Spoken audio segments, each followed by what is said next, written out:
Assalamualaikum warahmatullahi wabarakatuh. Alhamdulillah, wassalatu wassalamu ala rasulillah wa man tabi'ahu wa mawalah. Subhanaka la ilma lana illa ma 'allamtana innaka antal alimul hakim. La haula wa la quwata illa billah. Amma ba'd. Panel yang saya kasihi, Ustaz Amirul Safwan, tuan-tuan dan puan-puan dirahmati Allah. Ustaz, apa khabar Ustaz?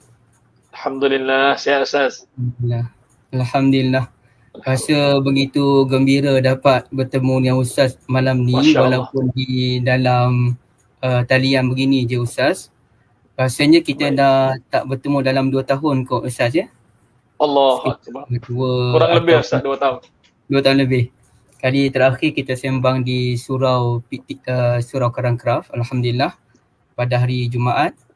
Dan Alhamdulillah hari ini saya dipertemukan lagi dengan Ustaz dengan wajah yang lebih lain sedikit ya. Dalam postur tuan-tuan lain, kata orang di luar ni lain, mungkin ialah dalam tempoh PKP kita pun lama tak bertemu.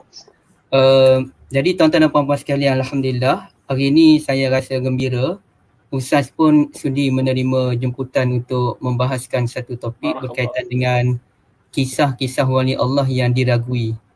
Bukan kita meragui wali Allah, tak, bukan. Itu wali Allah memang wujud ya.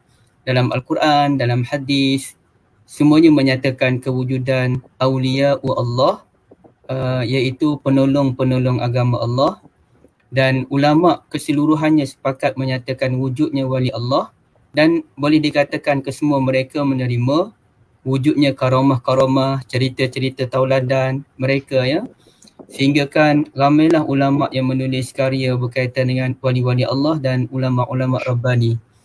Itu bukan isunya Ustaz dan tuan-tuan dan puan-puan sekalian. Isunya ialah terdapat sebahagian kisah wali Allah yang dihidangkan sama ada di alam Melayu ataupun di seluruh dunia, yang mana kisah itu diragui kebenarannya, benar ataupun tidak benar.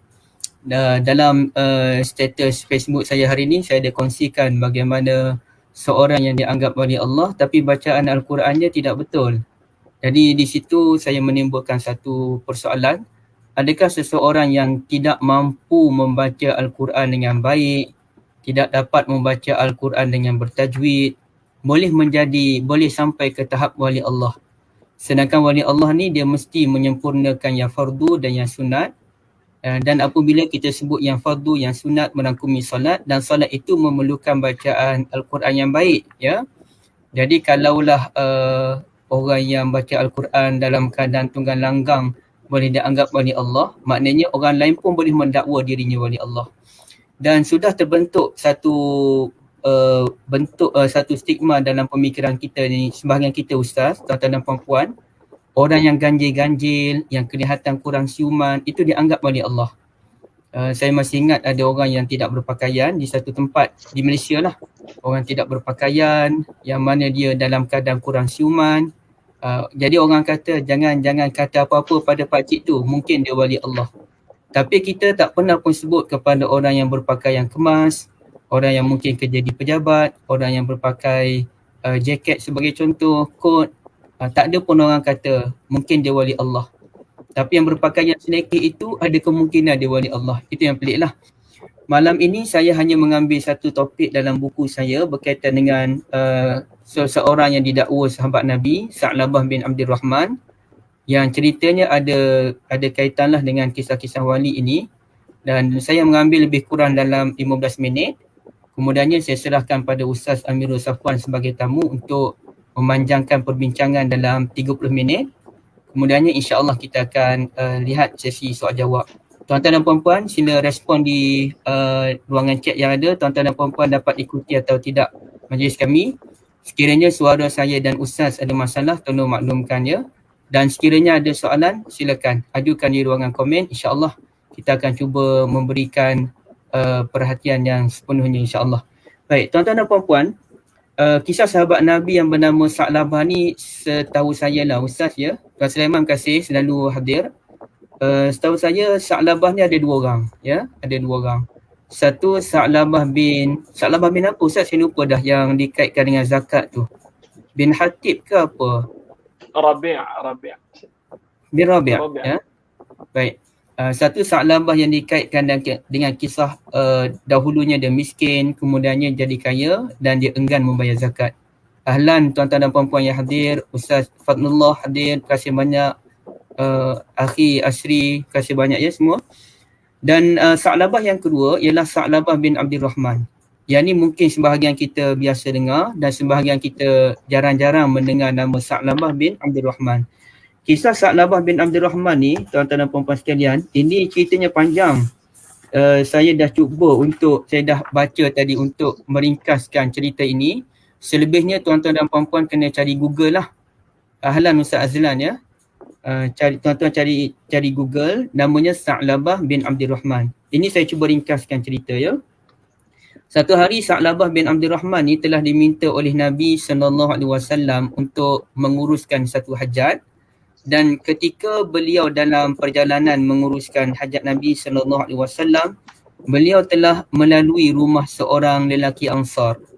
Dan di situlah beliau telah terlihat seorang wanita yang sedang mandi. Dan beliau lihat tu banyak kali. Ya. Beliau bukannya tengok terus, beliau alihkan pandangan, tak. Tapi beliau lihat yang wanita itu sedang mandi. Dan kemudiannya barulah timbul perasaan takut dan kesal dalam diri Sa'labah. Lalu Sa'labah pun telah melarikan diri ke sebuah bukit antara Mekah dan Madinah. Maknanya Mekah Madinah ni jauh Ustaz kan, dalam 7-8 jam perjalanan bas. Jadi macam mana dia lari bukit tengah-tengah antara Mekah Madinah tu, saya tak dapat nak pasti bukit yang mana satu tu ya. Dan beliau telah menghilangkan diri di sana selama 40 hari. Dan 40 hari itu bersamaan dengan wahyu tak turun kepada Nabi SAW selama 40 hari. Dan kemudian barulah Allah Ta'ala turunkan surah Wadduha. Ini dalam cerita ni tuan-tuan ya. Ini bukan syarahan saya, ini dalam cerita. Baik. Masa Allah Ta'ala turunkan Wadduha kepada Nabi, masa itulah cukuplah 40 hari Sa'labah menghilangkan diri. Baik, kemudiannya tuan-tuan dan puan-puan, Nabi SAW pun meminta Umar dan juga Salman Al-Farisi radhiyallahu anhuma untuk cari Sa'labah. Dan panjang dia punya cerita dia tu. Ringkas ceritanya, Umar dan Salman pun jumpa dengan Sa'labah dan mereka pun bawa Sa'labah pulang semula ke Madinah. Ya, katanya pulang ke Madinah. Dan di situ tuan-tuan dan puan-puan sekalian, mereka masuk jumpa dengan Nabi SAW ketika salatul subuh. Maknanya Umar dan Salman bawa tu waktu malam sampai tu pada waktu subuh.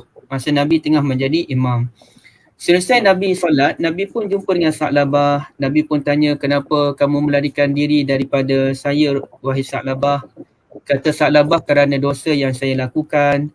Lalu kata Nabi SAW, apakah kamu mahu jika saya tunjukkan satu ayat yang boleh menghapuskan dosa dan kesalahan? Kata Sa'labah, ya. Nabi pun ajarlah doa, Rabbana atina fid dunya hasanah wa fil akhirati hasanah wa qina azabannar. Ya. Kata Sa'labah, dosa saya lebih besar daripada itu Rasulullah.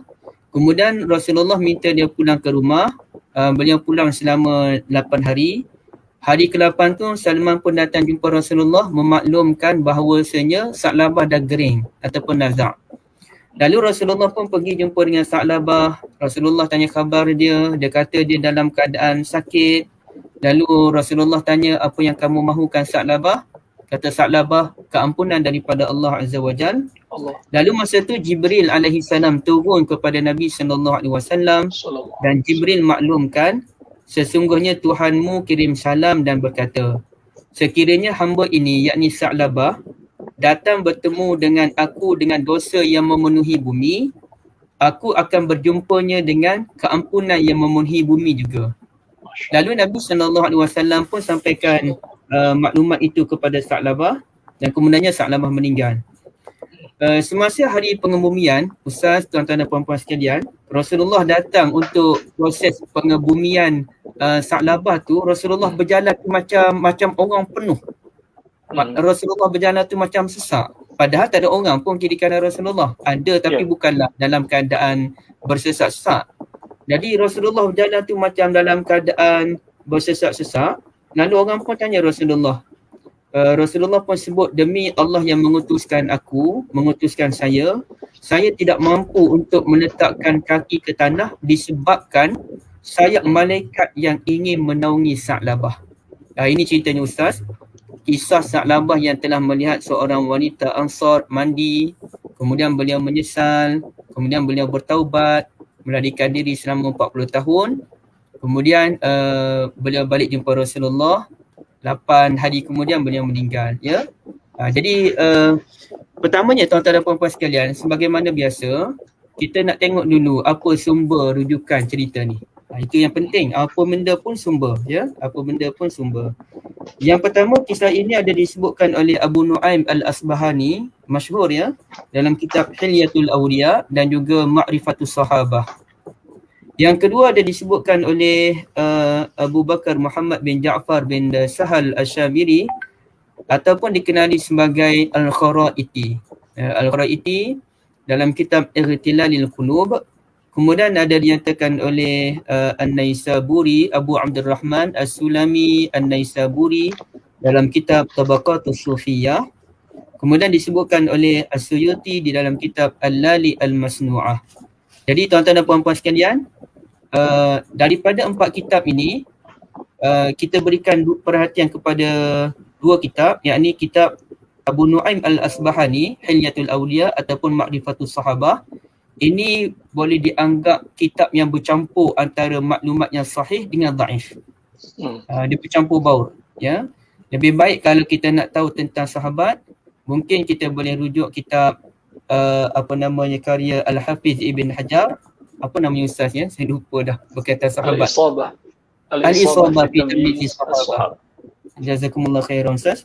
Al-Isabah, ataupun kita tengok dalam kitab Siyar A'lamin Nubala oleh Az-Zahabi. Pun Az-Zahabi pun dia ada juga masukkan maklumat yang boleh dikaji semula. Tapi biasanya Az-Zahabi dia cermat. Ibn Hajar lagi cermat. Baik. Kalau kitab Ma'rifatus Sahabah dia bercampur antara yang sahih dengan yang dhaif, yang palsu dia campur. Manakala kitab Al-Lali Al-Masnu'ah oleh As-Suyuti, itu memang kitab untuk menghimpunkan hadis dan maklumat yang palsu.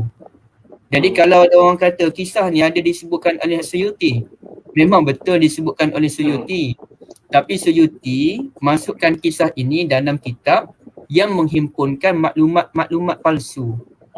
Jadi ini benda yang perlu kita fahami lah tuan-tuan dan puan-puan sekalian. Jadi itu sumber dia. Yang kedua, kita pun nak tengok bagaimana komentar ulama terhadap kisah ini. Rupanya Ustaz, tuan-tuan dan puan-puan dirahmati Allah, ramai ulama yang kritik cerita ni, ya, terlalu ramai. Antaranya Ibnu Jauzi menyatakan kisah ini maudhu' dan dusta, ya, palsu dan dusta. Kemudiannya panjanglah dia punya kupasan dia, tapi saya nak baca sepintas lalu. Kemudiannya juga oleh Ibnul Asir di dalam kitab Usdul Ghabah pun mengkritik cerita tersebut. Al-Hafiz Ibn Hajar memanglah Al-Hafiz pun kritik dalam kitab Al-Isabah fi Tamyiz Sahabah. Suyuti memang memberikan ulasan yang sangat tegas, menyatakan kisah ini merupakan kisah yang palsu. Tuan-tuan dan puan-puan sekalian, antara perkara yang pasti, yang paling palsu lah, kerana cerita ini disebut peristiwa Sa'labah melihat wanita Ansar mandi, kemudian melarikan diri ke bukit selama 40 hari itu, bertepatan dengan turunnya ayat Al-Quran wadduha wal-laili idza saja. Sedangkan kalau kita tengok kajian mufassir dan juga ahlul hadis, semuanya menyatakan ayat itu turun di Mekah. Terang-terangan ayat wadduha sampai habis tu di Mekah, bukan di Madinah. Sedangkan cerita Sa'labah ini berlaku di Madinah. Jadi macam mana kita nak connect cerita wadduha dengan cerita Sa'labah ini? Langsung tak ada connection ataupun langsung tak ada hubung kait. Inilah punca yang paling besar tuan-tuan dan puan-puan sekalian, selain daripada kritikan terhadap perawi-perawi dalam cerita ini, ya. Jadi di sini, dan kita pun lihat bagaimana sahabat Nabi yang lain pun ada melakukan kesalahan yang besar. Contohnya Ma'iz radhiyallahu an jumpa dengan Nabi SAW ataupun sahabat yang lain. Dia ada kisah Ma'iz, dia ada sahabat yang lain jumpa dengan Nabi. Saya ambil sahabat yang lain lah. Sahabat yang lain tu dia bagi tahu Nabi dia ada buat kesalahan dengan seorang wanita. mungkin dia ada mencium wanita tersebut, ataupun mungkin dia ada, minta maaf tuan-tuan, dia ada ringan-ringan lah. Dia bukan zina tapi dia ada buat macam mukaddimatul zina. Macam cium, pegang-pegang gitu. Lalu dia jumpa dengan Nabi SAW dan Nabi dia pun bagi tahu lah, Rasulullah, saya telah buat dosa yang besar tapi tidaklah sampai tahap zina. Lalu Nabi pun duduk diam. Masa tu dengar azan, Nabi pun ajak, jom salat. Lepas salat Nabi panggil dia dan Nabi bacakan ayat surah Hud ayat 114 menyatakan innal hasanati yuzhibnas sayyi'at. Minta maaf. Aqimis salata tarafayin nahar wa zulafan minal lail innal hasanati yuzhibnas sayyi'at zalika zikra lizakirin. Kerjakan salat pada dua tepian siang dan dua bahagian permulaan malam. Sesungguhnya salat, amal-amal kebaikan yang kita lakukan boleh menghapuskan dosa-dosa kita. Di situ Islam dah bagi panduan dah. Kalau kita buat dosa, salat. Dan yang paling besar ialah salatul jamaah. Kalau kita buat dosa, tiba-tiba kita lari ke gua, kemudian kita buat dosa, kita meninggalkan salatul jamaah, ya. Kita tidak berjamaah. Dan belum lagi kita cerita duduk dalam gua tu macam mana dengan makan minum. Jadi ini bukan panduan yang baik untuk orang yang bertaubat. Tapi memang ada sebahagian darwish ataupun satu kumpulan sufi yang mana mereka suka duduk dalam gua, bertapa dalam gua, dan saya difahamkan ada lagi benda tu berlaku di Malaysia. Ada yang bertapa di gua dan ada yang bertapa di bawah rumah. Rumah tu dia ada bahagian bawah dia tu, rumah tinggi sikit, bertapa di bawah rumah dalam tempoh yang lama. Jadi sedangkan Islam ni dia bukan agama bertapa. Bolehlah nak uzlah lepas subuh beruzlah sampai ke waktu syuruk, lepas maghrib beruzlah sampai isyak, itu boleh. Tapi untuk kita mengasingkan diri daripada masyarakat sampai 40 hari, tuan-tuan dan puan-puan sekalian, ini pelik. Ini bukan ajaran dalam ajaran Islam kan. Ajaran Islam dia ada panduan-panduan dalam bertaubat, ya. Jadi ala kullin, alhamdulillah Tuan Hakim, ya, lain hari ni bagus, alhamdulillah. Semalam sebab kita cerita pasal khurafat, pasal jin, ada gangguan sikit Ustaz, ya. Itulah masalah.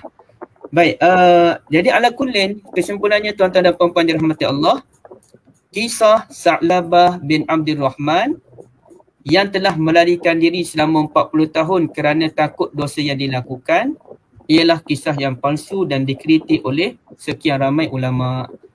Sekarang saya persilakan Ustaz Amirul Safwan untuk menyambung perbincangan ini. Fadhal Ustaz. Masya-Allah, jazakumullah khairan jazaa wa khairan katsira. Bismillahirrahmanirrahim. Assalamualaikum warahmatullahi wabarakatuh. Alhamdulillah. Alhamdulillahilladzi arsalnaka syahidan wa mubasysyiran wa nadhira wa da'iyan ila Allah bi'idnihi wa sirajan munira wa basyiril mu'minina bi anna lahum minallahi fadlan kabira. Wa nusalli wa nusallim ala hadha an-nabiyil karim sayyidil mursalin wa ala alihi wa sahbihi ajma'in. Thumma amma ba'd. Yang dirahmati oleh Allah Subhanahu wa taala, lagi amat dikasihi dan dimuliakan Al-Fadhil Al-Ustaz Al Khairi Muhammad Nur, seorang yang saleh, wara', zuhud. Allah muliakan dia dunia akhirat dan insya-Allah mudah-mudahan Allah memberikan keselamatan kepada dia, seluruh ahli keluarga dia dan kita semua insya-Allah.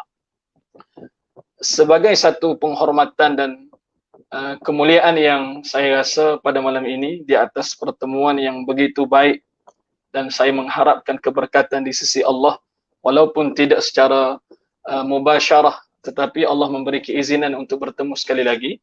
Dan suka untuk saya mengawali perkongsian kita pada malam ini dengan sebuah hadis yang diriwayatkan oleh Abu Sa'id Al-Khudri radhiyallahu an, sebagaimana yang disebut oleh Al-Imam Al-Bukhari di dalam sahihnya, nombor hadis kalau tak silap saya 3421,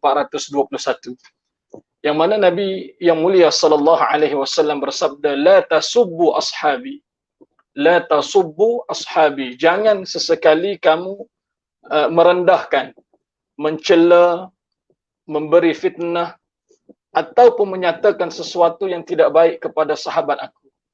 Baginda yang mulia sallallahu alaihi wasallam menyandarkan perkataan ataupun istilah ashabi, sahabat-sahabat aku, disandarkan kepada baginda yang ingin menunjukkan bahawa para sahabat baginda yang mulia merupakan orang-orang baik, orang-orang saleh. Dan sudah pasti kita tidak ingin menjadi orang-orang yang menyampaikan maklumat yang tidak tepat berkaitan dengan sahabat baginda yang mulia sallallahu alaihi wasallam.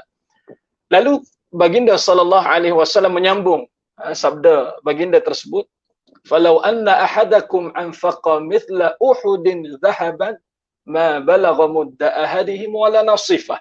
Kalaulah di kalangan kamu ini ada orang kaya sehingga mampu untuk menginfakkan hartanya di jalan Allah, banyak yang diinfakkan sebesar bukit atau gunung Uhud itu sendiri, kesemua harta tersebut berbentuk zahab, emas. Lalu baginda memberi kata-kata ataupun baginda memberi satu ingatan, ma balagha mudda ahadihim wala nasifah. Yang kamu lakukan seperti itu walaupun luar biasa di mata manusia, tetapi sama sekali tidak mampu menyamai satu gantang mud ataupun wala nasifah, separuh daripada gantang yang telah pun diberikan oleh sahabat aku di atas jalan agama ini. Kerana mereka di kalangan para sahabat adalah orang-orang terbaik yang Allah rezeki hidup sezaman dengan Nabi, dan mereka lah yang bersusah payah memastikan bahawa Islam ini berada di kemuncak sehingga kita menikmati nikmatnya pada saat dan ketika ini. Saya sekali lagi mengambil kesempatan ini untuk merakamkan setinggi penghargaan dan ucapan terima kasih yang tidak terhingga kepada yang berbahagia Ustazul Khairi kerana menjadi salah seorang yang bukan berhajat untuk mengkritik terhadap cerita ini, tetapi di dalam disiplin ilmu hadis kita perlu berlaku jujur dalam banyak menyaring riwayat ataupun melihat kepada sumber dan dalil, dan kita akan pastikan ia betul-betul sahih untuk disampaikan kepada masyarakat umum khususnya. Adapun sekiranya riwayat ini ada keraguan yang la aslalahu, tidak ada asalnya sebagai contoh, maka kita perlu menyatakan bahawa itu adalah sumbernya, di samping orang akan berpegang sekiranya kita bertitle ustaz ataupun ada PhD holder ataupun master dan sebagainya khususnya dalam bidang hadis. Baik, berkenaan dengan apa yang telah pun disebut oleh yang berbahagia Ustaz Zul di awal tadi, yang saya kira kurang lebih 15 minit yang begitu berharga menyatakan kepada kita semua tentang kisah Tha'labah ibn Abdurrahman atau Abdul Rahman. Di awal tadi Ustaz ada menyebut betul ada sahabat yang bernama Tha'labah ini ada dua orang. Saya sedikit tersilap tadi. Kalau tidak salah saya, yang pertama itu Tha'labah ibn Hatib. Tha'labah ibn Hatib. Dan yang kedua adalah yang kita kongsi dan bahaskan bersama pada malam ini, iaitulah Tha'labah ibn Abdurrahman al-Ansari radhiyallahu an. Saya tidak ingin mengulangi apa yang telah pun disebut oleh yang berbahagia Ustaz Zul di awal tadi, cuma apabila kita meneliti dan menyemak serta membuat sedikit saringan, maka didapati sekurang-kurangnya pada kisah ini, pada riwayat ini ada 3 masalah. Wallahu alam, saya tidak tahu, mungkin orang lain berjumpa ataupun menemui lebih daripada itu. Iaitu masalah yang pertama, iaitu masalah pada sanad ataupun isnad itu sendiri, yang diriwayatkan oleh perawi-perawi yang cukup lemah. Sekurang-kurangnya yang saya sempat untuk quotekan di sini ada 3 orang. Pertama yang dikenali sebagai Abu Bakar ibn Muhammad ibn Ahmad al-Mufid, yang disebut oleh Al-Imam Syamsuddin Az-Zahabi, menyatakan bahawa dia telah pun wafat sekitar tahun 178 Hijrah di usia kurang lebih 94 ke 95 tahun. Kemudian ada perawi yang kedua dalam kisah ini, namanya Sulaim ibn Mansur ibn Ammar atau lebih dikenali sebagai Abu Al-Hasan. Dan yang ketiga ada Al-Munkadir ibn Muhammad Al-Munkadir Al-Quraisy. Ketiga-tiga ni di kalangan ulama hadis memberikan komentar yang cukup banyak ke atas perawi seperti ini. Sebagai contoh, kalau kita melihat komentar terhadap Abu Bakar ibn Muhammad ibn Ahmad al-Mufid, yang salah seorang rawi kepada kisah ini, sebagaimana yang disebut oleh Al-Imam Al-Zahabi di dalam Mizan Al-I'tidal, yang mana perawi ini seringkali meriwayatkan hadis yang mungkar, yang tidak diketahui daripada perawi-perawi yang lain. Suka sangat dia. Dan ada beberapa ulama hadis yang lain menyatakan bahawa la yajuzu ihtijaju bihi, yang tidak wajar untuk kita berhujjah dengan apa yang telah disebut oleh dia. Dan sehingga Al-Imam Al-Bukhari juga menyatakan bahawa adapun beberapa yang lain, kalau tidak silap saya, dia seorang yang dikenali sebagai munkarul hadis, dan banyaklah kritikan-kritikan yang lain. Adanya Al-Barqani di dalam sahih dia, aku tidak menemui riwayat yang boleh diambil daripada seorang laki-laki ataupun rijal yang dikenali sebagai Abu Bakar ibn Muhammad ibn Ahmad Al-Mufid. Kemudian yang banyak lagi lah yang kita tidak senaraikan di sini. Dan yang kedua yang saya sebutkan iaitu seorang perawi namanya Sulaim ibn Mansur ibn Al-Ammar, ataupun yang dikenali sebagai Abu Al-Hasan. Disebut komentar terhadap perawi ini, sebagaimana Al-Zahabi menyebut dalam Mizan Al-I'tidal, sering ataupun banyak sekali riwayat-riwayat yang didatangkan oleh rijal ini ada riwayat yang dhaif. Bahkan ada yang dhaif jiddan, terlalu lemah, yang tidak boleh kita jadikan sebagai hujjah atau sandaran dalil yang kuat untuk membuktikan bahawa riwayat ini kuat dengan membawa riwayat yang lain untuk menyokong riwayat yang dibawa oleh Sulaim ibn Mansur. Baik, Abu Hatim Ar-Razi menyatakan bahawa dia seorang perawi yang cukup lemah, yudha'afu fil hadis. Adapun kalau dia riwayat, mesti ada masalah dalam riwayat hadis yang diriwayatkan oleh beliau. Kemudian dia juga dari sudut hafalannya tidak kuat, ingatan yang sedikit lemah, dan banyak riwayat yang disebutkan yang tidak sama seperti mana yang disebutkan di awal. Maksudnya banyak mukhtalif atau mukhtalifat di situ. Kemudian lagi ada komentar terhadap perawi yang ketiga yang bernama Al-Munkadir ibn Muhammad Al-Munkadir Al-Quraisy. Ini pun menarik juga. Ramai di kalangan ulama atau tokoh hadis yang beri kritikan, antaranya Al-Mizzi, Al-Bukhari, Abbas Ad-Dawri daripada Yahya ibn Ma'in sendiri daripada Abu Zur'ah, Abu Hatim Ar-Razi, adanya lagi Al-Imam Jalaluddin Abdul Rahman ibn Abi Bakar As-Suyuti rahimahullah menyatakan bahawa kalau Al-Mizzi ataupun Imam Bukhari menyebut dia ni seorang yang tidak dikenali dalam bidang hadis, tak popular dia. Jadi riwayat dia kita tak boleh ambil. Dan benda-benda sebegini kalau orang yang jauh lebih hebat menyatakan sedemikian, maka agak sukar untuk kita mengambil riwayat daripada orang seperti ini. Adanya lagi kritikan beliau bukanlah ilmuwan dalam bidang hadis, tidak dikenali dalam bidang hadis, tetapi dikenali sebagai orang yang pemidato ataupun influencer yang boleh mempengaruhi orang untuk mempercayai, sedangkan dia membawa riwayat yang cukup lemah, riwayat yang cukup dhaif. Dan dia juga dikenali ataupun disebut dengan matruk, perawi yang ditinggalkan, yang tidak dijadikan hujjah dalam setiap apa jua yang diriwayatkan. Kemudian yang terakhir sebagaimana disebut oleh Al-Imam Jalaluddin Abdul Rahman As-Suyuti ini, riwayat yang dibawa oleh Al-Munkadir ibn Muhammad Al-Munkadir Al-Quraisy sama sekali tidak boleh dijadikan hujjah, dan aku sama sekali tidak akan berpegang dengan riwayat dia. Jadi cukup kuat. Saya menyatakan di sini bukan dengan niat saya, bukan. Saya hanya menyampaikan kerana apa yang telah kita lalui ini adalah yang telah pun diberikan komentar oleh orang-orang saleh ulama hadis terdahulu. Itu yang pertama, iaitu kesalahan pada sanad dia. Baik.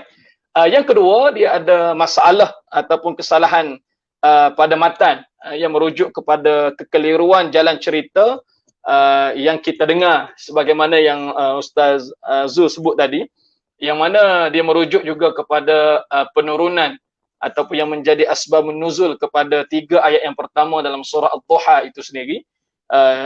Seperti mana yang Ustaz Zul sebut tadi, betul, iaitu surah Ad-Duha ini Allah Subhanahu wa taala turunkan di Mekah sebelum berlakunya peristiwa hijrah itu sendiri.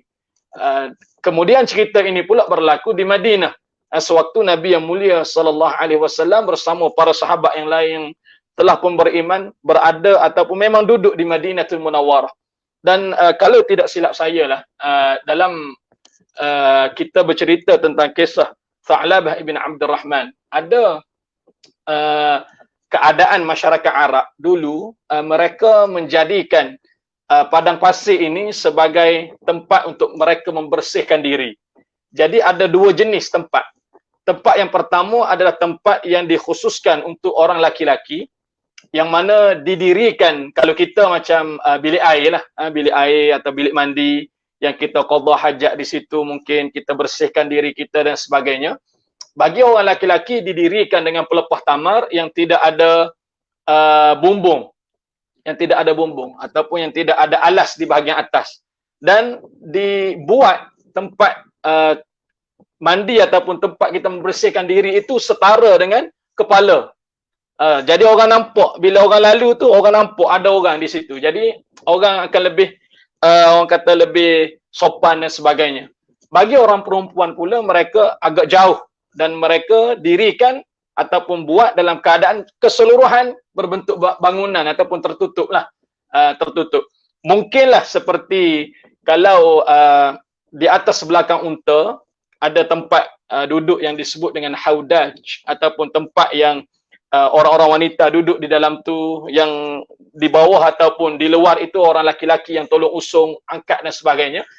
Sekecil itulah ataupun seperti itulah tempatnya untuk mereka membersihkan diri, mempersiapkan diri, khususnya ketika mana mereka bermusafir di padang pasir.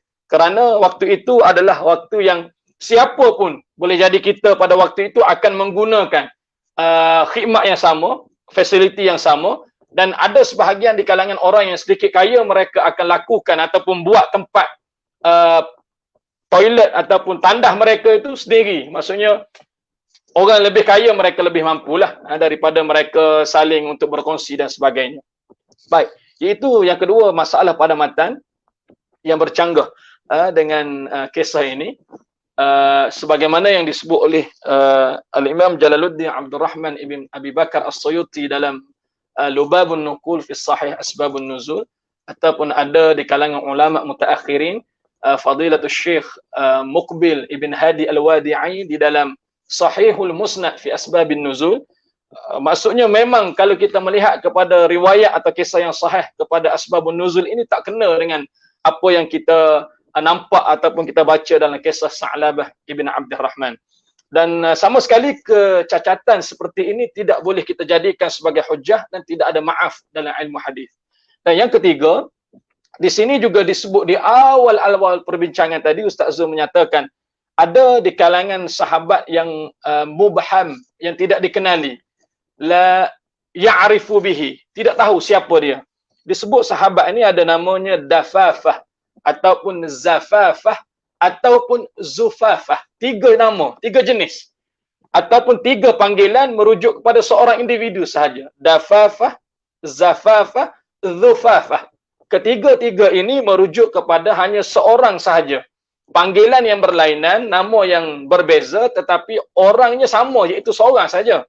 Baik, apabila dilihat, disaring dan disemak, maka kita dapati bahawa tidak ada sahabat baginda yang mulia sallallahu alaihi wasallam yang bernama seperti mana demikian, iaitu Zafafah atau Dafafah ataupun Zufafah. Sama seperti yang disebut oleh Al-Hafidh Ibn Hajar Al-Asqalani di dalam Al-Isabah fi Tamyiz Sahabah. Maksudnya kami tidak mengetahui ada di kalangan sahabat yang bernama sedemikian. Jadi oleh kerana sahabat ini tidak diketahui siapa sebenarnya dia, di mana dia tinggal, siapa ayah dan ibu dia, di mana keturunan dia, bangsa apakah dia, hanya nama sahaja. Kemudian dinisbahkan dia sebagai pengembala pula di padang pasir, yang seperti kita tidak ketahui adakah dia ni memang dekat dengan Nabi, kenal ke, ataupun orang tempatan Madinah ke, ataupun orang yang muhajir, hijrah sekali dengan Nabi ke. Jadi tidak cukup popular, tidak cukup kita ketahui.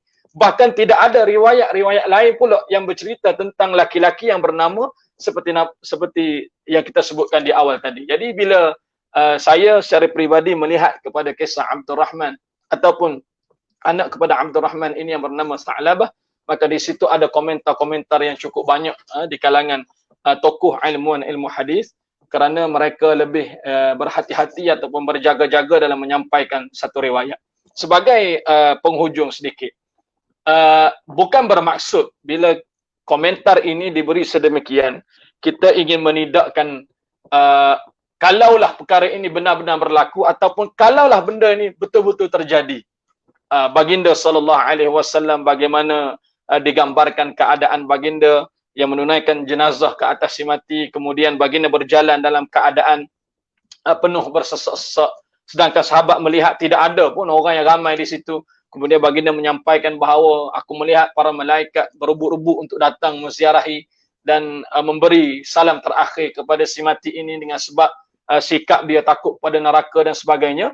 Tapi kita berbalik pada isu yang asal, iaitu selagi mana tidak ada sandaran yang kuat, hadis yang sahih, hujah yang betul-betul boleh dipegang, maka sama sekali hadis ini tidak boleh dijadikan hujah. Dan 3 poin yang besar tadi yang saya telah sebutkan, iaitu masalah pada sanadnya, masalah pada matannya, dan masalah pada nama sahabat yang diragui, yang tidak dikenalinya, menyebabkan kisah ini sama sekali kita tidak jadikan sebagai hujah, melainkan kita sampaikan kepada masyarakat sebagai kisah yang kita tidak berpegang dengannya, palsu, ditolak.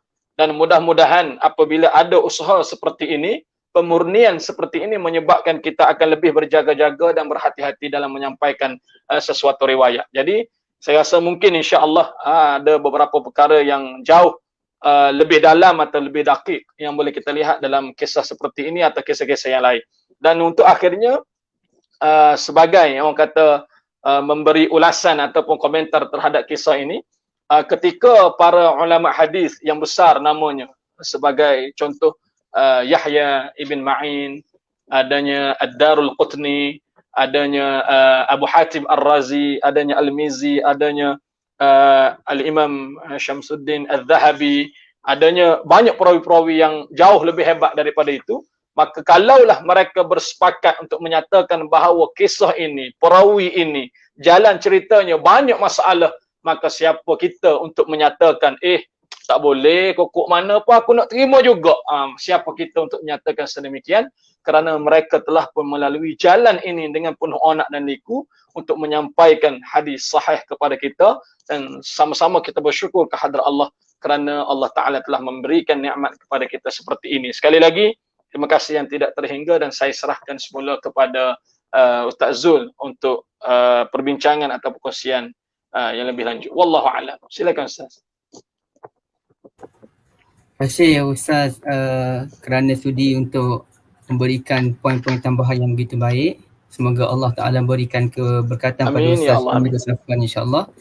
Jadi tuan-tuan dan puan-puan sekalian, silakan jika ada sebarang persoalan berkaitan dengan kisah para wali yang kita ragui, silakan ya.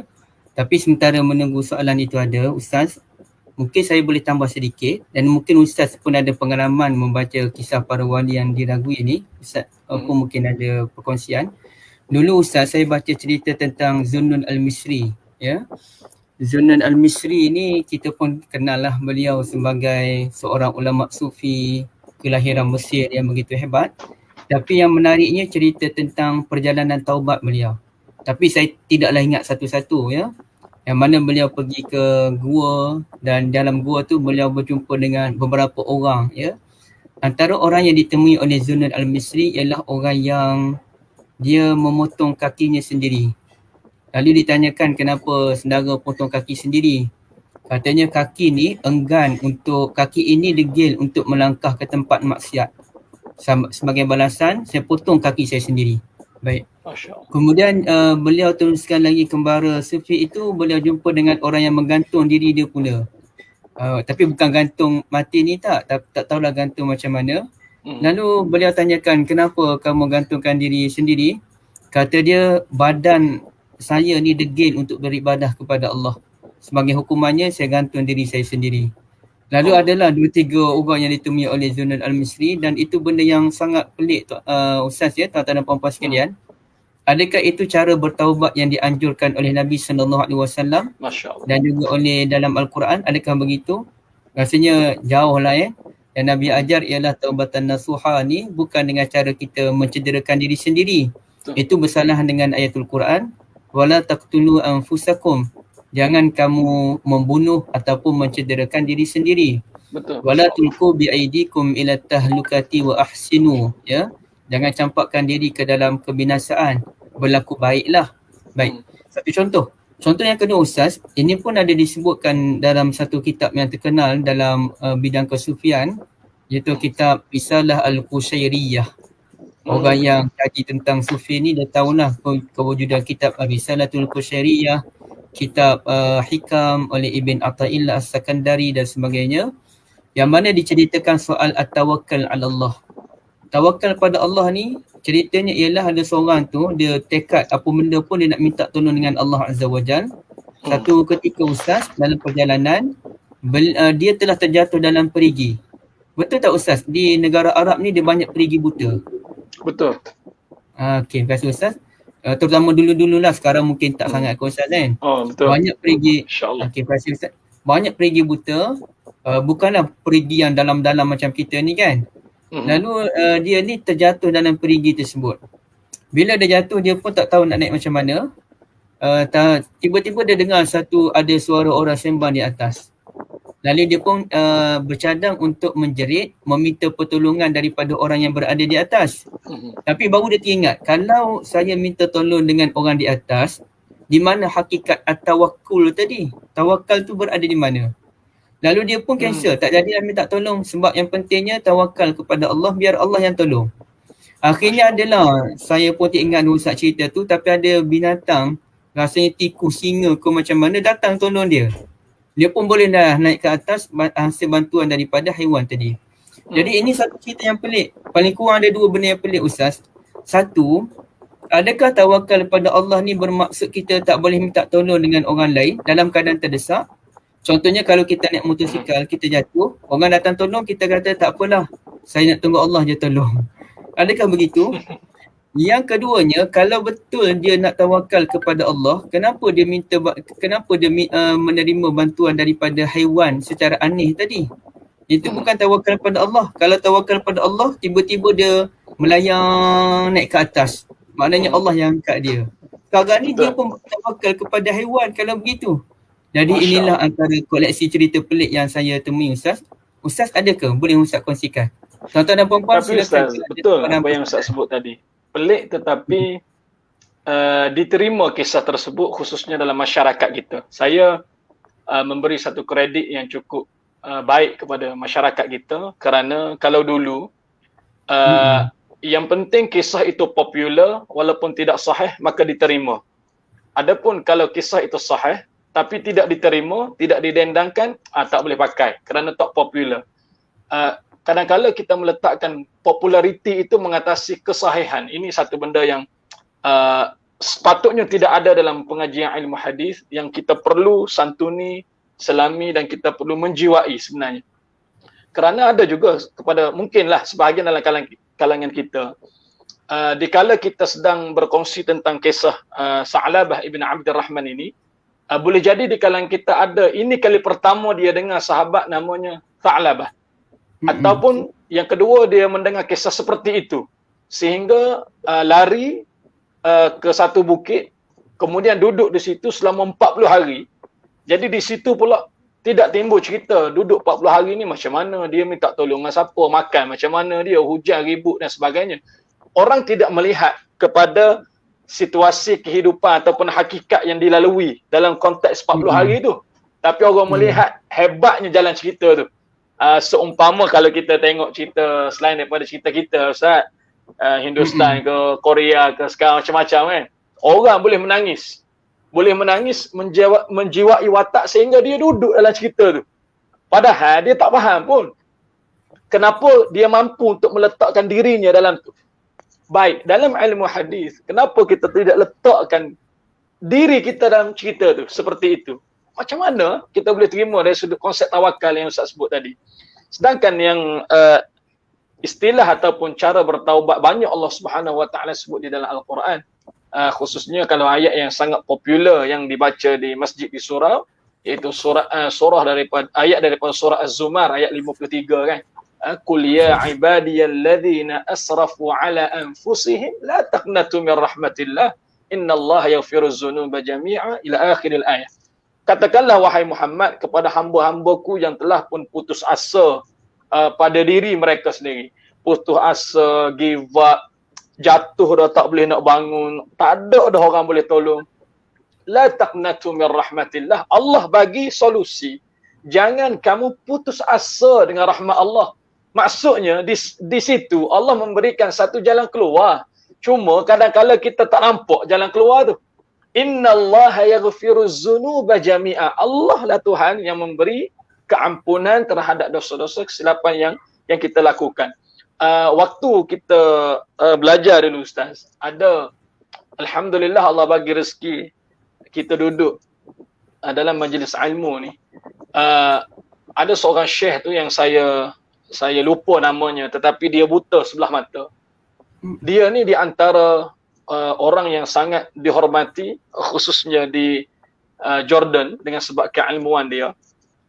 Walaupun dengan buta sebelah mata, tetapi sunan sittah berada di dalam dada dia. Ini sunan sittah, bukan Quran, sunan sittah.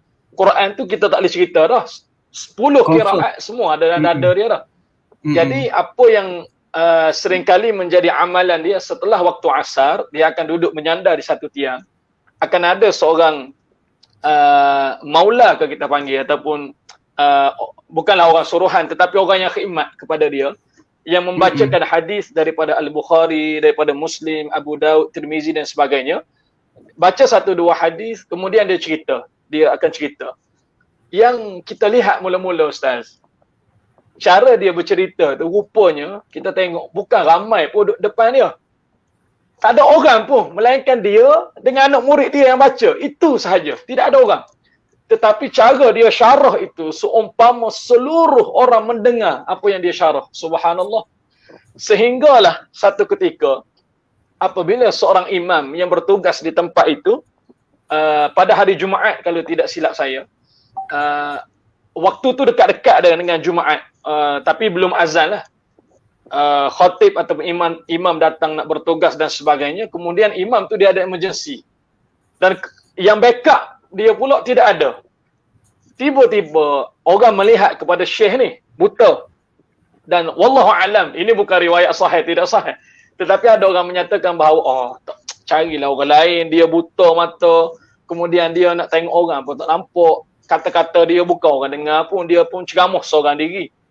Tapi apabila tidak ada orang yang sanggup, maka syekh ini dia duduk ataupun naik untuk memberikan khutbah. Untuk pertama kalinya, Allahu Akbar, demi Allah, ketika dia menyampaikan khutbah itu, keseluruhan jemaah tu menangis. Kerana apa? Dia kata, ada di kalangan manusia yang melihat diri aku kehilangan nikmat sebelah mata tidak ada. Tetapi dia lupa dengan sebab sebelah mata ini ada Allah rezekikan kitab-kitab hadis dan disimpan di dalam dada aku. Inilah yang aku berhujjah di hadapan Tuhan, di hadapan Nabi yang mulia sallallahu alaihi wasallam. Dan aku ingin menyatakan ketika mana aku mengajar atau bercerita tentang hadis ini, demi Allah aku tidak berhajat kepada orang datang mendengar. Demi Allah tidak. Tetapi aku berhujjah untuk mengingatkan diri aku sendiri yang mana banyak salah dan kesilapan aku. Lepas pada tu Ustaz.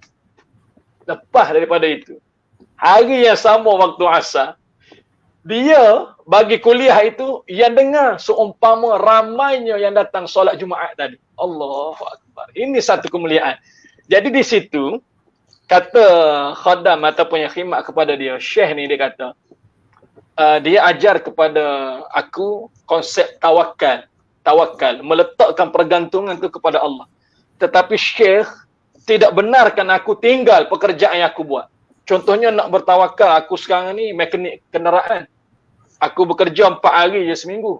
Gaji pun tak banyak, tapi aku banyak khidmat di masjid. Syekh tu kata tak apa, kamu kerjalah sejujur mungkin. Nanti akan ada orang-orang yang akan tolong kamu, bahagiakan kamu dan memudahkan urusan kamu. Dia kata demi Allah betul. Dia kata apa, aku bekerja dengan syarikat ini, dia sediakan kepada aku rumah kediaman. Aku tak perlu bayar sewa. Yang kedua, kenderaan diberikan percuma selagi mana aku berkhidmat. Dan yang ketiga, Allah ni luar biasa. Ni luar biasa. Ketiga, ditawarkan anak perempuannya pula menjadi isteri kepada aku. Subhanallah. Jadi kedai tu aku punya, kenderaan tu aku punya, anak dia pun aku punya. Ini satu benda yang kita meletakkan pergantungan kita kepada Allah tanpa kita perlu kepada mistik, syirik, khurafat dan sebagainya. Jadi sedikit sebanyaklah memberi inspirasi kepada kita, dan saya yakin dan percaya banyak lagi kisah-kisah lain yang apabila kita sendiri duduk di dalam situasi itu, Allah akan buktikan, tunjukkan di depan mata kita kebesaran dan kemuliaan Jalla wa'ala. Wallahu a'lam. Ustaz. Terima kasih Ustaz. Rasa kena buat satu kuliah khas ni dengan Ustaz ni ya. Tak puas. Allahu Akbar. Dan menariknya saya begitu tersentuh Ustaz menceritakan tentang tidak penting populariti kan. Kita pula, saya pun mengejar populariti. Sedangkan Allah Ta'ala menyebutkan para Nabi ni warusulan lam naqsushum alaik. Dan ramai para Rasul Allah kita tak kenal pun. Allah tak cerita pun dalam Quran. Tapi mana lebih hebat kita dengan para Rasul. Para Rasul jauh lebih hebat, tapi istilah yang Ustaz gunakan awal, tak ada influencer pun yang ikut para Rasul tu, Masya Allah. Jadi tuan-tuan dan puan-puan sekalian, ada banyak soalan Ustaz. Kita kena jawab secara ringkas. Respon ringkas terhadap setiap soalan yang ada. Kerana semalam memang tak sempat nak sentuh semua soalan yang ada Ustaz. Okey, saya sebagai tuan rumah akan lebih banyak memberi ruang pada Ustaz Amirul Safwan. Cuma mungkin ada 1-2 soalan saya akan sentuh lah. Okey, silakan Ustaz secara ringkas ya. Yang mana soalan ni? Soalan dia Ustaz. Ustaz tak nampak Ustaz ni? Oh ni yang daripada Muhammad Syukri. Betul Ustaz. Okey betul, baru naik. Okay. Betul ke wali Allah? Betul ke wali tahap atas kenal wali biasa? Betul ke wali tahap atas kenal wali biasa tetapi wali biasa tidak kenal wali tahap atas? Terima kasih. Daripada Muhammad Syukri. Baik. Soalan ni soalan yang agak subjektif lah dari sudut wali itu sendiri. Saya secara peribadi kalau ingin respon terhadap isu ini secara menyeluruh, memang kita tidak ada maklumat yang tepat ataupun yang persis yang seperti yang diinginkan, iaitu wali tahap atas. Yang boleh saya responkan di sini bahawa memang dia ada turutan ataupun martabat dia. Cuma kadang-kala wali itu dia tidak menganggap dirinya sebagai orang yang lebih pada orang lain, tidak, sebab yang mengangkat darjat dia adalah Allah Subhanahu Wa Taala. Cuma mungkinlah dalam bab tasawuf ataupun yang belajar turuq as-sufiyah, tarikat sufi ini, mereka mengklasifikasikan. Saya bukan kata menolak tarikat sufiyah ataupun orang-orang sufi mencari jalan Tuhan, tidak. Tetapi mungkin ada part-part tertentu yang kita, mohon maaf, tidak bersetuju dengan mereka dengan sebab keilmuan, tetapi tidak pada akhlak mereka, tidak pada perilaku dan juga apa yang mereka zahirkan. Dan kita pun tidak diajar untuk kita menghukum apa yang ada di dalam hati manusia itu sendiri. Cuma nak tahu betul ke tak betul ni, wallahu alam. Ni saya rasa orang yang sepatutnya dirujuk ni, kalau tidak Ustaz Zahiruddin Zabidi pun kita ada Dr. Abdullah Yasin. Jadi mohon maaf, itu sahaja yang boleh saya berikan respon, ataupun mungkin ada tambahan daripada Ustaz Zuz ni. Ustaz Zahiruddin pun ada ni join ni ya. Kena insya-Allah. Okey, daripada Puan Junaidah pun, Puan Junaidah ni antara pendengar setia. Kita doakan barakallahu fikum pada Puan Junaidah. Barakallahu fikum ni maknanya semoga Puan mendapat kebaikan yang bertambah, dan seluruhlah tuan-tuan dan puan-puan seluruhnya mendapat kebaikan yang bertambah, dan kebaikan itu dalam bentuk yang konsisten, kekal sampailah bertemu dengan Allah Azza wa Jalla insya-Allah. Okey Ustaz, ni cerita tentang Rabi'atul Adawiyah. Mungkin saya respon yang ni Ustaz ya. Fadhal Ustaz, fadhal. Kasih Ustaz, kalau kita nak tengok Rabi'atul Adawiyah, satunya nama beliau ni Rabi'ah ya, Rabi'ah, bukannya Rabi'ah. Dia ada juga sahabat Nabi namanya Rabi'ah ya, Rabi'ah. Tapi Rabi'ah tu lain, biasanya nama lelaki, yang ni Rabi'ah.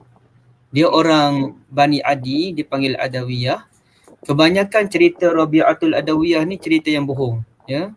InsyaAllah saya akan bahaskan secara khusus lebih kurang dalam 28 hari bulan kot bersama dengan Ustaz Ashik cerita tentang Rabi'atul Adawiyah, insya-Allah. Baik, saya terlepas soalan ini daripada Nur Hasnin, sahabat saya, cerita tentang Bahlul. Ustaz biasa dengar ke cerita Bahlul ini, Ustaz? Biasa juga dengar tu, tapi iyalah, sahih tidak sahih tu. Okey. Maknanya kesahihan cerita Bahlul boleh dikaji lagi ya, Ustaz eh?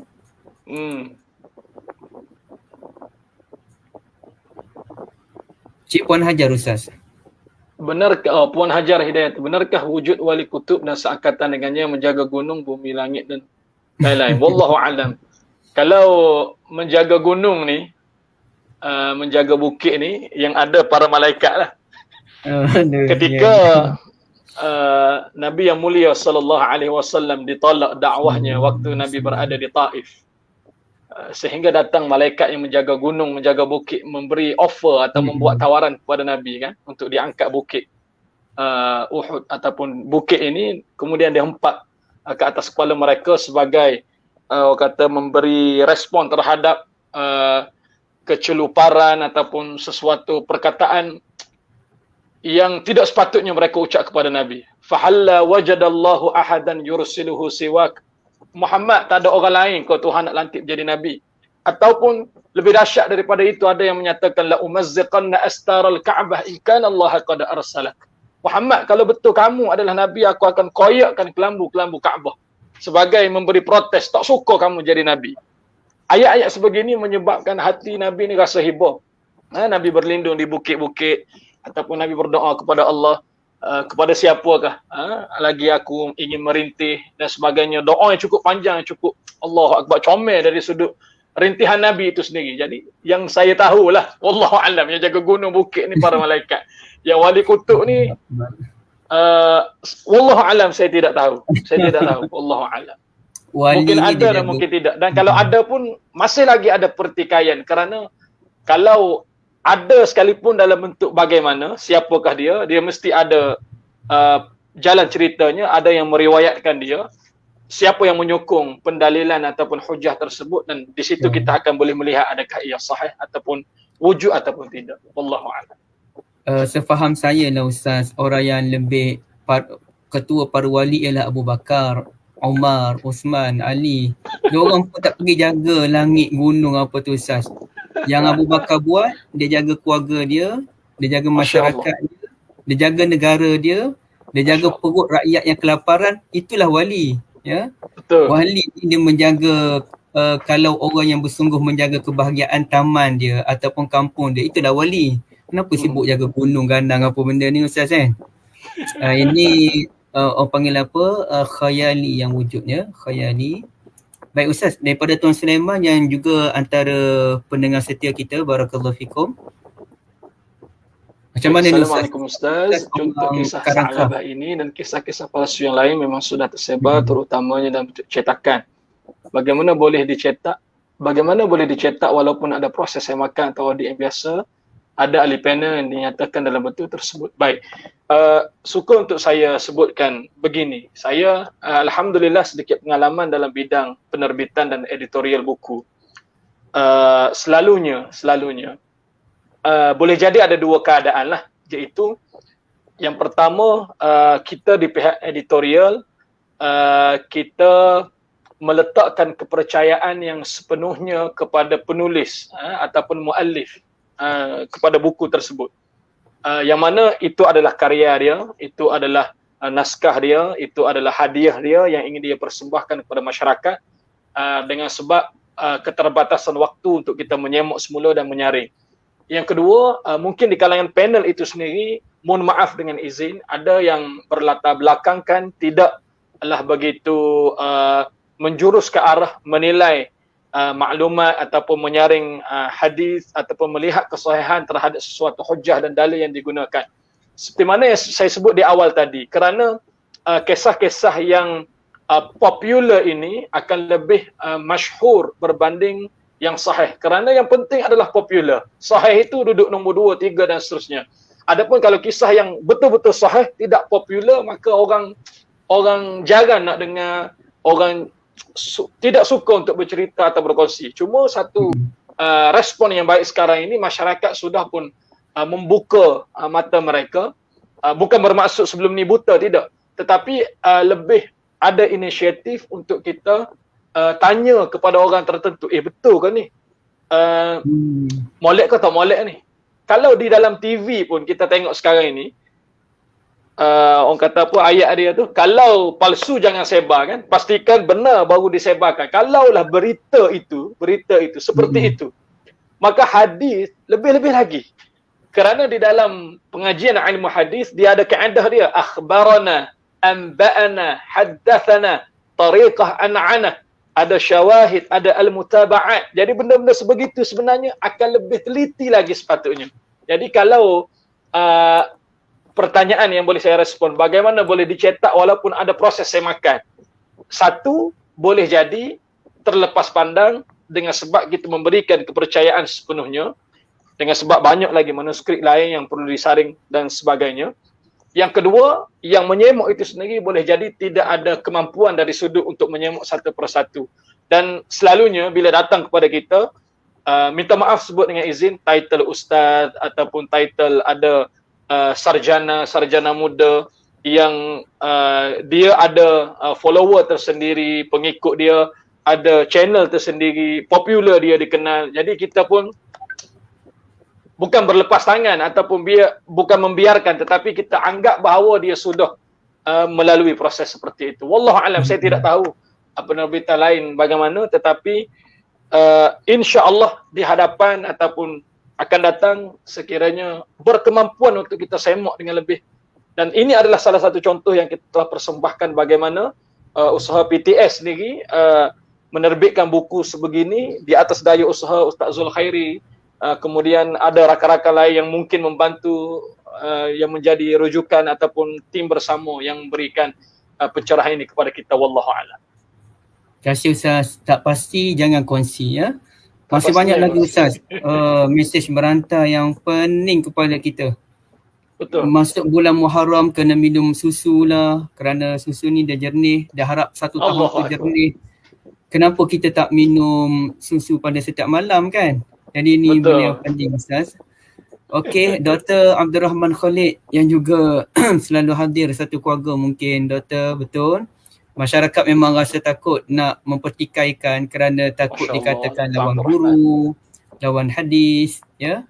Ustaz, ada satu soalan yang agak kontroversial disampaikan oleh Tuan Hakim yang juga sentiasa bersama. Saya nak pamerkan pun fikir banyak kali. Tapi tak apalah, saya serahkan pada Ustaz. Adakah Ustaz nak respon ataupun tidak ya? Salam Ustaz, agak kontroversi. Dulu ada timbul isu insan disebut ulama dari Yaman kurang arif membaca Quran. Aliran tersebut kritik dengan bawa video Syekh. Akhirnya bergadah pula. Saya sebut. Saya tak sebut. Kan dipanggil sebagai ulama dekat meja qiraat tertentu bagi setiap dengan wallahu alam. Ini memang perbahasan yang lain yang saya menghormati dan saya tidak memberi kritikan. Kerana dari sudut yang lebih umum kita tidak mengetahui, apalagi yang lebih dalam daripada itu. Wallahu a'lam, melainkan saya sendiri mendengar, melihat atau berjumpa dengan Syekh. Wallahu a'lam. Okey, satu jawapan yang bagi saya sangat lunak dari Ustaz. Terima kasih Ustaz.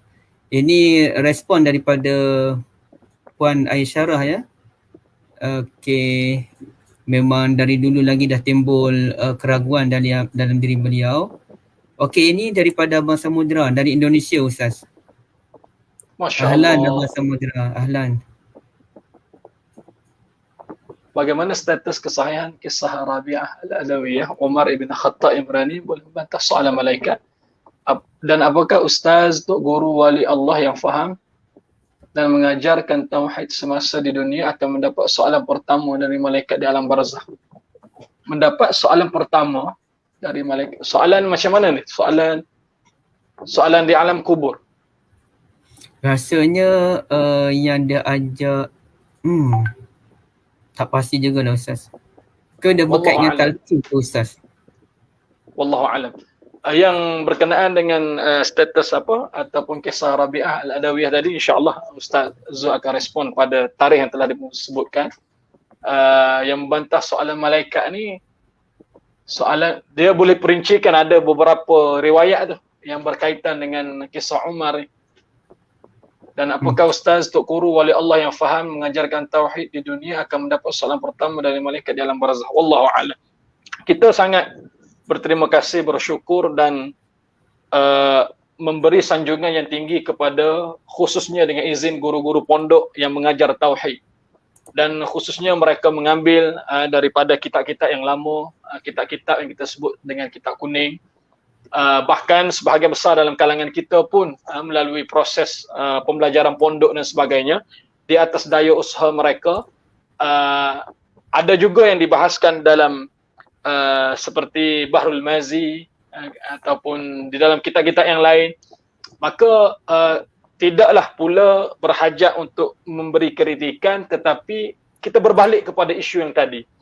Dalam apa jua tajuk kupasan tersebut mesti ada sandaran dalil dan hukum atau hujah yang kuat. Itu sahaja.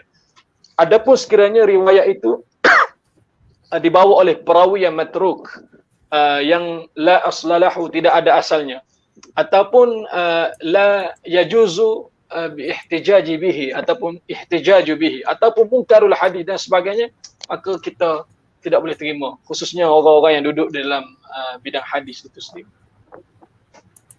Okey, terima kasih Ustaz. Soalan daripada Tuan Mutmain. Okey.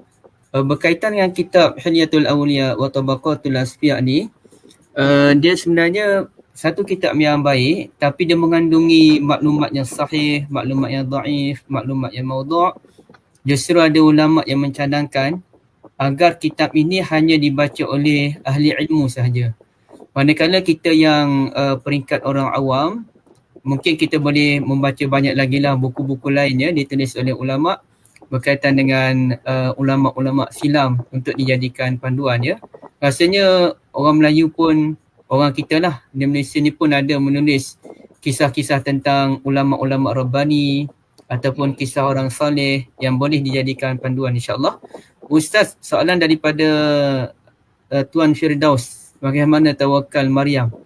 Rasanya ayat surah Ali Imran tu Ustaz, kullama dakhala 'alaiha Zakaria al-mihrab wajada 'indaha rizqa. Ini cerita tentang tawakal Maryam binti Imran. Banyak dikupas oleh Al-Hafidh Ibn Kathir di dalam tafsir Al-Quranul Azim. Bahkan Az-Zamakhsyari di dalam Al-Kasyaf ada. Kemudian ada juga yang diriwayatkan oleh Asy-Syaukani dalam Nailul Awtar. Banyaklah perbincangan-perbincangan yang perlu kepada sisi pandang yang berbeza. Kerana pada waktu itu, situasi itu Allah tunjukkan kebesaran dan Allah buktikan bagaimana hebatnya ataupun Allah itu sebenarnya ada, Allah itu sebenarnya wujud dan Allah itu sebenarnya tempat memang betul-betul bergantung. Jadi panjanglah perbahasan tu. Menarik juga tentang Maryam binti Imran ni. Dan ada hubung kait juga dengan kisah Nabi Allah Zakaria kalau tidak silap. Bagaimana menjadi anak angkat kepada Nabi Allah Zakaria, dan ada perbincangan-perbincangan lain yang sisi pandang yang berbeza gitu. Jadi kalau ada kemampuan, boleh kita merujuk dalam kitab tafsir dan kita melihat kepada ayat-ayat yang bercerita tentang kisah ini, dan insya-Allah ada juga tafsir yang sudah pun dialih bahasa ke dalam bahasa Melayu kita atau paling tidak bahasa Indonesia yang boleh kita ambil manfaat. Paling tidak kalau tak silap saya lagi ada dalam pimpinan Ar-Rahman yang diterbitkan oleh JAKIM melalui Darul Fikir. Saya suka tu bila dia quotekan kisah tu ada nota kaki di bawah tu. Kalau tak silap saya ada sedikit nota kaki tu. Dan nota kaki tu juga diambil dalam kitab-kitab hadis ataupun yang bercerita tentang tafsir atau bagi ayat tersebut. Wallahu a'lam. Ustaz, dalam keadaan kita menyebutkan soal tawakal Maryam, kita kena ingat sebelumnya tawakal Nabi Zakaria ialah dengan berdoa berterus-terusan untuk mendapat anak sampai saat washta'ala ar-ra'su syaiban, rambutnya semuanya beruban. Yang keduanya, kalau kita lihat dalam surah Maryam pada muka surat yang kedua, Allah Ta'ala suruh Maryam berusaha. Satu, apabila beliau mengandung, ke mana beliau pergi? Iaitu makanan qasiyah, satu tempat yang jauh. Dan di situlah Allah Ta'ala pun minta wahuzi ilaiki bijiz'in nakhlah tusaqit alaiki rutaban janiyya, Masya supaya Allah. dia goncang pokok kurma tersebut. Jadi itu usaha. Cuma tawakal tu saya setuju sangat Ustaz sebut, dia ada maksud di sebaliknya untuk memberikan rangsangan motivasi kepada Nabi Zakaria bahawa beliau boleh mendapat anak dalam jalan yang tidak disangka-sangka. Hunalika da'a Zakaria rabbah. Ustaz, soalan daripada Abbas Samudra ni, apa yang saya dapat tangkap yang tadi Ustaz, ialah betul ke kalau kita talqin yang sebut marabbuka sekian-sekian tu, adakah orang yang berada dalam kubur tu dapat menjawab soalan daripada malaikat Munkar dan Nakir? Saya rasa itu soalannya Ustaz. Macam mana Ustaz? Maksudnya talqin di perkuburan? Maknanya kan ada satu cerita, hadis katanya, kalau kita mengajar orang dalam kubur, nanti malaikat datang, tanya siapa Tuhanmu, jawablah Allah. Sekian. Malaikat pun sekali dia cancel, tak payahlah tanya sebab kawan ni dah belajar jawapan dia. Hadis itu dipertikaikan oleh para ulama dan bahkan ada yang kata maudhu', ada yang ditolak dan ada yang tidak dijadikan sebagai hujjah kerana tidak ada sandaran yang kuat. Walaupun begitu ada disebutkan, wallahu alam, kita pun tidak menjurus kepada perbincangan tentang hadis itu. Yang dianjurkan oleh Nabi yang mulia sallallahu alaihi wasallam adalah memberi tazkirah, peringatan. Akthiru bihadhi min lazzat, hendaklah kamu banyak mengingati pemutus kepada kelazatan dunia, pemutus kepada kehidupan dunia, iaitulah kematian. Yang mana bila kita melihat apabila jenazah ataupun jasad yang sudah terkubur, terbujur kaku ini dimasukkan di alam kubur ataupun dimasukkan ke dalam tempat persemadian itu, maka kita sewajarnya melihat kita nanti akan berada di tempat yang sama. Jadi memperbanyakkan mengingati kematian. Maka diberikan kepada orang yang hidup, orang yang datang pada waktu itu, bukan zaman PKP sekarang ni lah. Maksudnya untuk kita mengingati kematian, kita rasa insaf dan kita ingat kepada kematian yang hakiki ini. Sehingga kalaupun kita sedih, memang tidak salah dengan sebab kesedihan, dengan sebab kita kehilangan. Memang baginda yang mulia sallallahu alaihi wasallam sendiri pun sedih ketika anaknya Ibrahim, sehingga sahabat melihat kepada baginda, air mata baginda tercurah-curah. Sahabat tanya, adakah kamu juga menangisi pemergian anak kamu? Nabi kata, ya, itu adalah fitrah manusia. Dan Nabi juga sallallahu alaihi wasallam tidak inginkan sesuatu yang pelik berlaku sekiranya berada di alam kubur. Adalah hadis yang sahih riwayat al-Imam al-Bukhari, menyatakan bahawa nahnu nara al-ijtima' inda ahli al-mayyit wa san'atu at-ta'ami min an-niyahah. Perkara yang paling dekat sekali apabila berlaku kematian adalah niyahah, meratapi kematian. Di situlah akan meraung-raung, akan pelik akhlaknya dan sebagainya. Termasuklah perbincangan para ulama untuk kita sebut tentang talqin itu tadi. Jadi saya pun tidaklah ingin masuk di dalam bab tu. Cuma nak bagi tahu bahawa kesedaran untuk memberikan peringatan melalui talqin itu bukan untuk si mati, tetapi untuk kita yang masih hidup. Si mati sudah pun terputus. Sudah pun terputus dengan kita. Dah tinggal dah jawatan dia, dah tinggal pangkat dia, kedudukan, kekayaan, harta benda. Yang dia bawa adalah amalan salih yang bakal membantu dia di alam kubur. Mudah-mudahan amalan itulah yang akan menjadikan dia selamat daripada neraka Allah Jalla wa'ala. Yang pasti dia perlu kepada doa-doa kita sebagai sahabat yang masih hidup, doakan. Di antara sunnah orang salih, bila mereka jumpa, Ustaz tolong doakan saya. Kalau saya lupa dan sebagainya, tolong ingatkan saya. Kalau saya tidak ada nanti di dalam syurga, tolong cari saya. Jadi benda-benda sebegitu menyebabkan kita rasa dekat dengan kematian. Wallahu a'lam. Terima kasih Ustaz. Ada 3-4 soalan lagi Ustaz, tapi saya tak boleh dah nak teruskan. Satu soalan akhir je daripada Puan Halimah Jaafar. Mohon Ustaz respon dan Ustaz boleh ke penutup lah Ustaz ya. Baik, daripada Puan Halimah Jaafar. 1 minit Ustaz. 1 minit Ustaz, baik. Benarkah sesiapa sahaja boleh menjadi wali selagi beliau banyak menjaga hubungan dengan Allah? Wali ini lelaki sahaja, di kalangan perempuan ada yang jadi wali. Masya Allah. Dia yang di kalangan lelaki sahaja ni yang nak kahwin tu lah. Ataupun ada juga berlaku perbahasan kalau pun wanita itu telah berkahwin, nak kahwin kali yang kedua dengan sebab dia menjanda kematian suami, dia boleh jadi wali dia sendiri. Itu dalam bab fiqh pula, dia ada perbincangan yang khusus Baik, macam Ustaz sebut tadi ialah wali ni yang menjaga keadaan sesuatu tempat, yang mengawasi, yang melindungi, yang memastikan tempat itu keadaan itu selamat, keluarga dia, sanak saudara dia, seluruh orang-orang yang berada di bawah dia dan sebagainya. Jadi macam tadi, kita apa yang boleh kita lakukan sebagai manusia, kita jaga diri kita, jaga orang sekeliling kita, jadikan orang-orang ni adalah orang-orang yang sangat memberi kebaikan kepada orang lain, termasuk diri kita. Dan seterusnya pada masa yang sama, sekiranya kita mampu untuk menjadikan suasana seperti itu, dan insya-Allah Allah mudahkan perjalanan hidup kita, dan Allah akan tuntun perjalanan hidup kita sehingga ke syurga Allah Subhanahu wa taala. Wallahu a'lam. Terima kasih banyak Ustaz Amirul Safwan ya. Saya ada dua je poin akhir tuan-tuan dan puan-puan sekalian. Satu, ada seorang guru yang mana dia mengajar dalam tempoh yang begitu lama tuan-tuan dan puan-puan sekalian. Tapi satu masa anak-anak murid mula mempertikaikan kredibiliti guru ni. Masya Allah. Katanya guru yang lain boleh terbang, guru yang lain boleh lipat bumi, guru yang lain boleh tukar batu jadi emas. Guru kita ni mengajar je kerjanya. Lalu satu masa guru ni pun dia nak ajar anak murid dia sedang mengajar menulis menggunakan kapur ataupun kita ni marker lah. Dia pun lepaskan marker dia tu. Ini contohlah marker ya. Dia lepaskan marker dia tu, marker tu bergerak sendiri. Seluruh anak muridnya terkejut. Tuan-tuan dan puan-puan, saya tak tahu cerita ni betul atau tak, tapi ni cerita tauladan je ya. Lalu marker tu bergerak sendiri. Semua anak muridnya terkejut dan menyatakan rupanya guru kita ni wali rupa-rupanya. Lalu guru tu menyatakan, anak-anak muridku sekalian, 40 tahun saya mengajar kamu. Seorang pun tak takjub dengan konsistennya saya 40 tahun ni.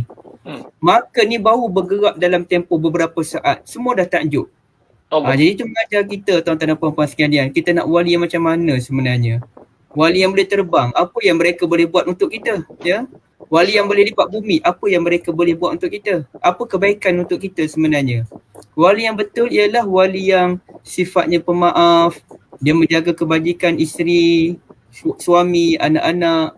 Dia santun dengan jiran tetangga. Bila dia jaga hubungan tu betul-betul, insya-Allah Allah boleh angkat dia ke peringkat para wali kan. Yang keduanya tuan-tuan dan puan-puan sekalian, kita tak payahlah nak bincang lagi wali-wali dalam keadaan yang begitu pelik-pelik ni. Ini zaman 2021, zaman yang begitu hebat. Saya bimbang kita masih duk bincang benda-benda tu Ustaz, sedangkan orang lain dah maju dah ekonomi. Kita masih lagi bincang soal orang panggil apa, benda-benda yang keramat-keramat yang entah apa-apa ni. Zaman dulu Imam Bukhari, dia karamah dia hidup sampai sekarang, kitab Sahihul Bukhari. Subhanallah. Imam Nawawi, kitabnya sampai sekarang masih hidup. Antaranya kitab yang paling ringan, hadis 40 sampai sekarang. Itulah wali. Kalau wali tu boleh terbang, dia seorang je dapat terbang, kita tak dapat terbang. Betul. Lebih baik wali tu cipta satu kapal terbang, kita semua boleh nak terbang kan. Ibaratnya begitulah tuan-tuan dan puan-puan sekalian. Saya mengucapkan terima kasih pada Ustaz Amirul Safwan. Jazakumullah. Saya tak puas, tapi saya tak boleh bagi masa lebih. Nanti kasihan pada orang lain. Dan saya ucapkan terima kasih pada seluruh audiens yang hadir. InsyaAllah kita bertemu esok untuk perbincangan tentang beberapa kisah yang tidak sahih dalam Hijratul Nabi sallallahu alaihi wasallam. Dari pukul 9.30 malam pada setiap malam insya-Allah. Assalamualaikum warahmatullahi wabarakatuh. Waalaikumsalam warahmatullahi wabarakatuh.